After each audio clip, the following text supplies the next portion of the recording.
And now, the news from our London studios. MTA International brings you the world news.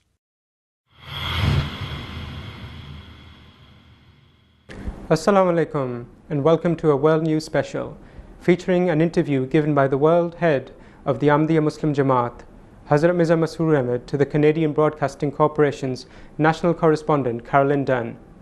The interview was conducted on the 24th of May in Calgary, Canada, during Hazrat Caliph V's historic tour of North America.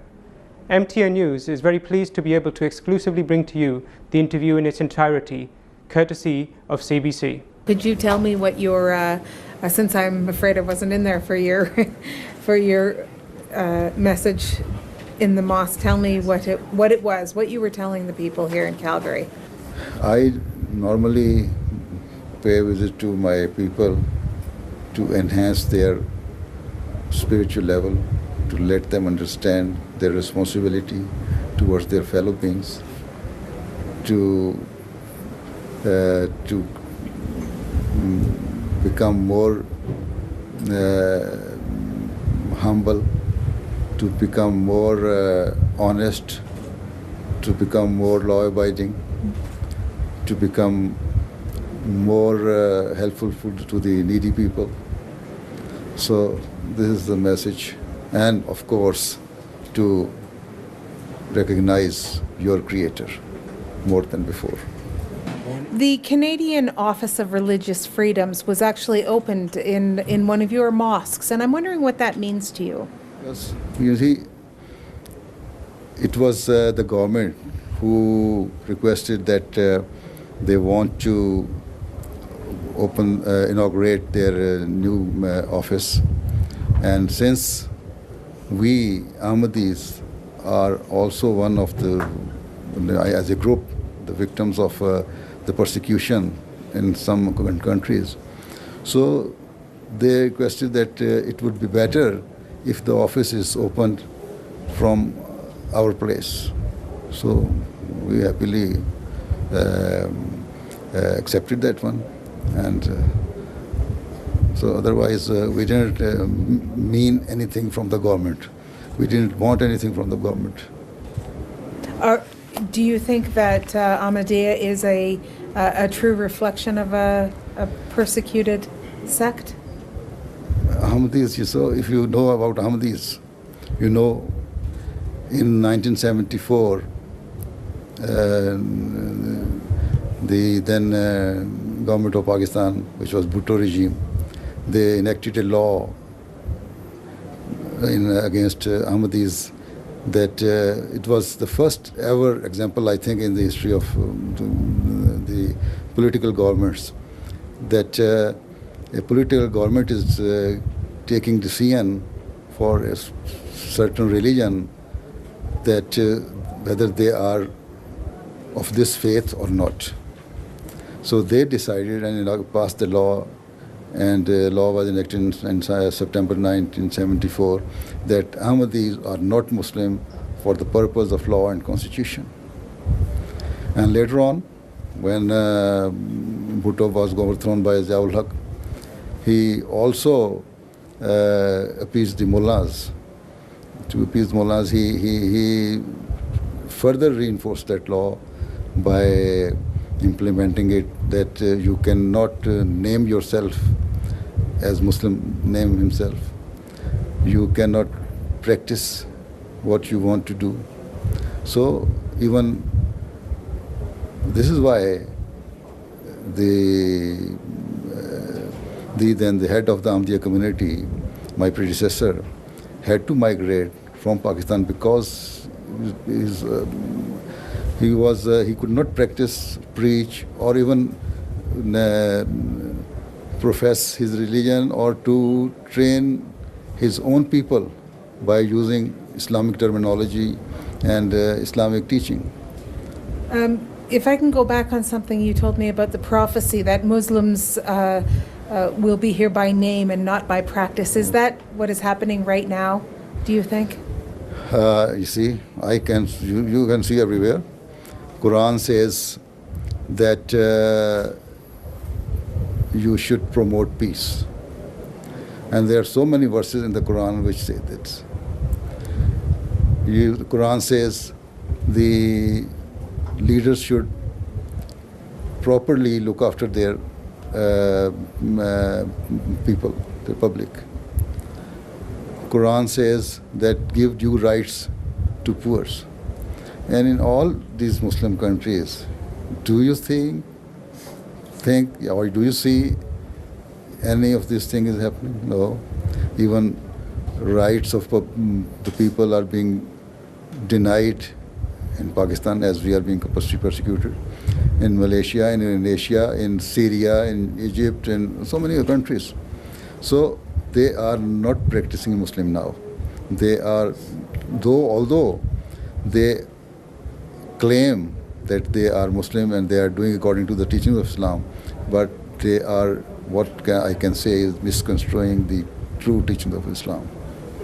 For people in Canada looking at their news page and at their news feed on Twitter and social media and such, it is literally full of incidents that are even closer to home. Well, from Niger to the Boston Marathon bombing to a threat on the Via Rail train to the horrible murder of a soldier just a few days ago. All done in the name of your religion, purportedly. This is what I am saying. This is why the reformer was to come, and he has come. This is what we claim. He said that he has come for two main purposes: to let the people understand the responsibilities he owed to his creator. A person owes to his creator. Secondly, make the people understand the responsibility they owe to each other. So he says that person has two rights. One, the right of God, the creator, and the second is the right of the people. So you have to discharge these two rights. So if you are not doing it, that means you are not following the true teachings of Islam. But not doing what? What in modern day 2013 needs to be done to stop that kind of violence? This is what we have been trying all the time. If you listen to my addresses, to my speeches, I have been always talking about the peace and how to create peace, not only to the Western nations, but to the Muslim leaders, to the Muslim people. I have been reminding them all the time what is your true teaching and what you are doing. Is that enough, going around and preaching peace? This we can only do up to which extent we can, right?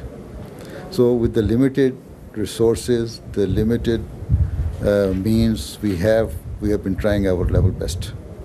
Security agencies say that they are changing their tactics, that they are doing different kind of tracking and basically trying to do predictive analysis about who is a threat and who is going to launch one of these do-it-yourself or homegrown attacks. Should the Muslim world be changing its tactics too and looking around at itself? There are some few Muslim groups who are doing all these things in the name of Islam. Even what happened just 2 days ago in the UK, in London, a soldier was killed. Muslim Council has very forcefully rejected that action. They say it is all wrong and we condemn it. So they have done well. But even then, I can say within the Muslim Council, there are some people who will be in favor of this action. And that's what I'm wondering. Does the Muslim community as a whole, Ahmadiyyas and any sect really, do they need to reject it more strongly? Do they need to become part of the solution more than what has been happening? We have been doing our level best what we can do in every part of the world. Is your level best working? But yes, we are working everywhere. Even those who were, victimized, for instance, in United States, 9/11 incident happened, right? We collected last year 10,000 blood bags for the people of the United States, and we did a drive with the name Muslim for Peace or no Muslim for Life. And this year we intend to collect 25,000 bags of blood, and our youngs and our community members, and even though others also, are coming to take part in it. And this Muslim for Life is a big drive in the United States and is being appreciated everywhere in the United States. And the people know, if you go to UK, United Kingdom, there they know what Jamaat Ahmadiyya community is doing for creating the peace in the society. And we are giving a huge sum of amount to so many charities, local charities. And just recently, our youth organized a marathon in one of the town in United Kingdom, just near London. And there we collected almost, our target is 300,000 pounds. And the mayor was there, and they praised our effort, and everybody liked it. Even last year, the mayor of London, Boris Johnson, was there, and he appreciated our effort. So those people who know us, they know that we have been trying our best to create peace in the society. Not here, but in African countries, you would know, you would see. Yeah. These are all very good works. Do you hope that this is the solution? You see, even do you think we have the power? We don't have the power. Our job is to preach. The Ahmadiyya community is a religious organization whose work is to preach the true teaching of God, right? And this is what we have been doing. Even if, and this is why I always tell the big powers also that you can do, if you take appropriate measures to curb this situation, to make reform among the people, because these are the governments who are helping those governments in Muslim governments. And if they ask them to put firm hand on these organizations and groups, they can do it. But we are also victimized, we are also being persecuted. So we don't have power even. We are the people who are being victimized. We are the people who are persecuted in so many countries. And despite that we have been doing what we can. So you'll have to forgive me. Who is it that has the power to put a firm hand on this? You see, all the governments, station governments, are the member of United Nations. All this is a political issue. Yes. Not a religious issue. Not religious. No religious. You say it's a matter of politics, not religion. These groups want some powers. They have their own vested interests, for which they are fighting for. Why are Muslim youth so vulnerable to radicalization then, if it's a political issue?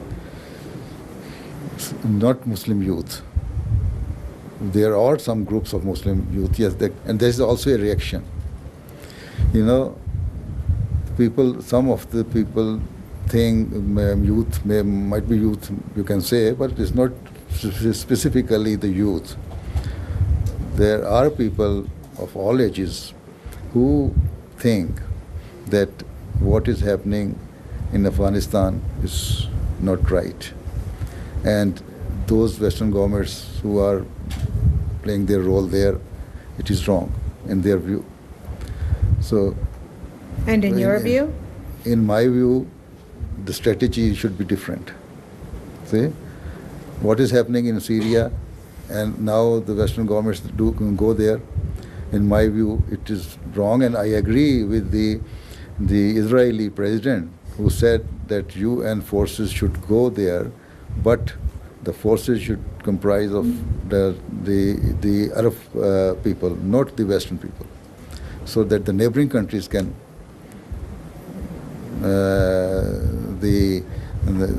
should take measures against that country, or should help the people of that region.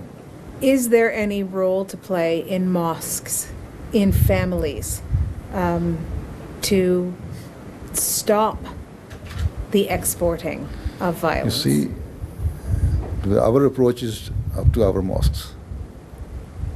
If you have listened to my sermon, we have been trying everywhere in the world. Even, I can just tell you one incident.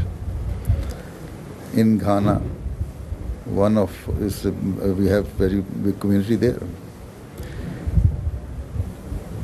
One of our Ahmady member, who happened to be the minister at that time, he says we were discussing about the crimes in the country, and the data was brought before us, and for his surprise, the majority of the criminals were from among Muslims.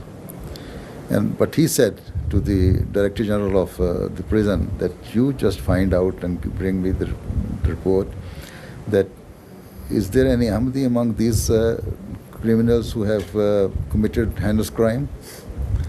And after some days, the data was brought to him, and he says,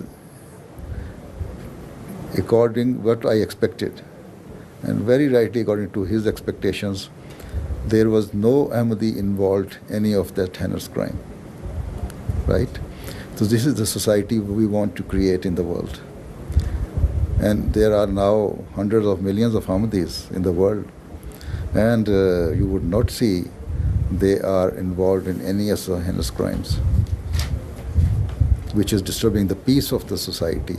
Although there may be some options, one or two, I cannot say 99.99% right, but there can be some percentage who are not good. But if we come to know about them, we just take firm actions against them, excommunicate them, and if possible, hand over to the administration. How do you stop the side that is not? I understand what you are doing. I understand that you have a peaceful message. Not everyone in your faith does, and so is your message of peace enough to counteract a message of revenge? You see, if it is not enough, we should just leave it? No. Our aim is, our objective is to reform the world. So if not this generation, next generation, we are not going to give up our, this approach. This is the Right. path. Yes, we have taken the path, we have been given this path in our teachings in the Holy Quran, and the the founder of Islam, and the founder of Ahmadiyya community. And really, that one person who claimed almost 125 years ago was a single man. The condition of the world at that time was also, according to those conditions, was the same. But when he passed away, he was almost 500,000, right? And after his demise, 105 years have passed. And now we are in hundreds of thousands. See? Even millions, more, very many millions. But you see, this is how we are trying to change the world. At least I can say 100 or 50 million, 160 million people are now, they call themselves Muslims, but are against all these type of brutalities, atrocities being committed by those so-called religious groups. I think our time is up. So, Your Holiness, I thank you very much for your time. It was very interesting. I wish we had double the time so I could keep asking you those questions. So you're trying to find out something different from me, but my answer is the same.